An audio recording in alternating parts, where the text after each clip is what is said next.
بسم الله الرحمن الرحيم.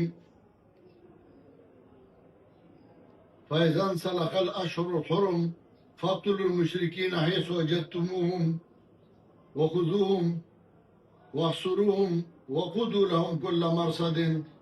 سبحان ربك رب العزة عما يصفون وسلام على المرسلين والحمد لله رب العالمين. کل انڈیا کی طرف سے پاکستان پر جو بزدلانہ حملہ ہوا، انشاءاللہ اس کا جواب تو ان کو ہمیں دینا پڑے گا، لیکن میں ابتداً دو باتیں عرض کرنا چاہتا ہوں بحیثیت امیر جماعت اشاعت توحید و سنہ العالمیہ.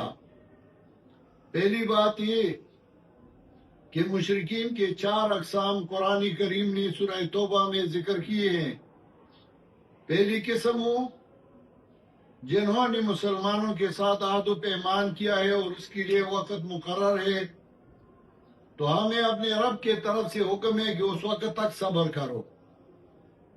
دوسری وہ قسم وہ ہندو ہیں جنہوں نے مسلمانوں سے وعدہ کیا ہے اور اس کے لیے وقت مقرر نہیں، تو ان کو 4 مہینے مہلت دینا چاہیے. اور تیسری قسم کے وہ ہندو اور مشرک ہیں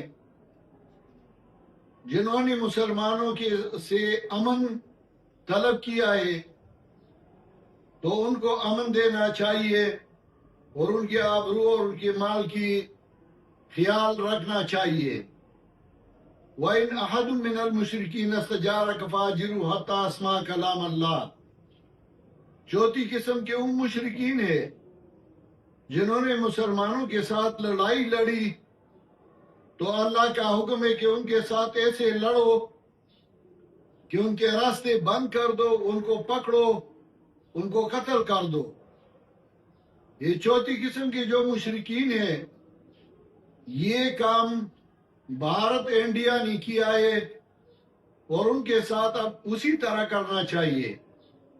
میں اپنے فوج کو اپنی طرف سے اور اپنی جماعت کی طرف سے یہ داد دیتا ہوں کہ انشاءاللہ میری پوری جماعت اور تقریباً 21 لاکھ شاگرد میرے ہیں، وہ آپ کے ساتھ ہیں اور شانہ بشانہ انشاءاللہ لڑیں گے. ہم آپ کے ساتھ ہوں گے اور انشاءاللہ پاکستان کے دفاع کے لیے، توحید و سنت کی اشاعت کے لیے ہم آپ کے ساتھ ہوں گے. میرے والد صاحب نے 1965 میں جو پوسٹر شائع کیا تھا، اس کا عنوان تھا ہند سے جہاد. اس میں وہ حدیث بھی ذکر کیے تھے جس میں ہند سے جہاد کی فضیلت ذکر کیا گیا ہے. وہ پوسٹر بھی اب میرے ساتھ ابھی بھی ادھر موجود ہے.